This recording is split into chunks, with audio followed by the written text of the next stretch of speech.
जाकिर हुसैन अब नहीं रहे। वो जाकिर जिनके तबले की थाप मौसीकी की दुनिया में एक अलग ही पहचान रखती है। 73 साल के जाकिर ने अपने ससुराल देश अमेरिका के सैन फ्रांसिस्को में अपनी आखिरी सांस लेकर पूरी दुनिया के संगीत प्रेमियों को गमगीन कर दिया।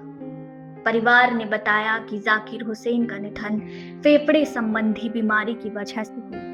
हुसैन पिछले 2 सप्ताह से अस्पताल में भर्ती थे। हालत नाजुक होने के बाद उन्हें आईसीयू में भर्ती किया गया। अपने पिता उस्ताद अल्लाह राखा के जैसे ही जाकिर भी एक प्रसिद्ध तबला वादक बने और देश विदेश में नाम रोशन किया। तबले की तालीम उन्होंने अपने पिता से ही ली थी। महज 7 साल की उम्र में उन्होंने तबले में महारत हासिल कर ली। उनकी शख्सियत का अंदाजा हम सिर्फ इस बात से लगा सकते हैं कि 11 साल की उम्र में उन्होंने अमेरिका में अपना पहला कॉन्सर्ट किया।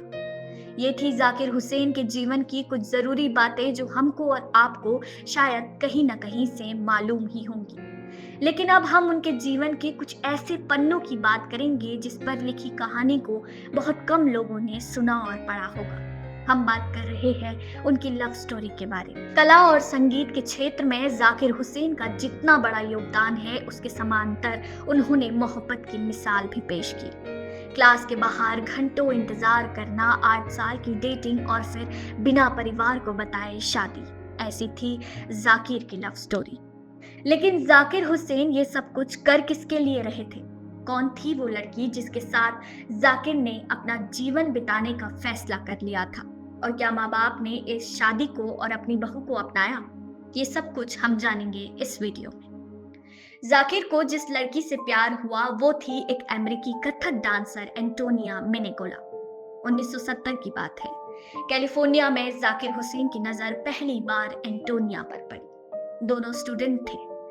जाकिर तबला सीख रहे थे, वहीं एंटोनिया कथक की क्लासेस ले रही थी। जाकिर को पहली नजर में ही प्यार हो गया था। बात इतने से नहीं बननी थी। एंटोनिया को मनाने के लिए जाकिर क्लास के बाहर घंटों उनका इंतजार किया करते।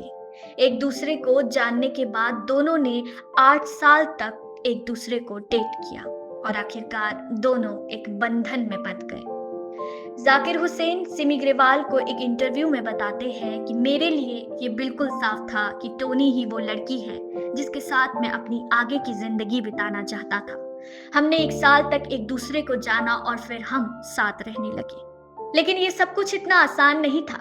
रिलीजन अलग होने के कारण एंटोनिया के पेरेंट्स को इस रिश्ते पर संदेह था। एंटोनिया इटालियन अमेरिकन थी तो उस्ताद जाकिर मुस्लिम थे।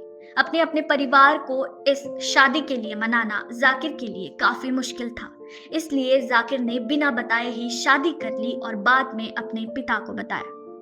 हालांकि शादी के कुछ साल बाद जाकिर की मां ने भी एंटोनिया को अपनी बहू के रूप में स्वीकार कर लिया।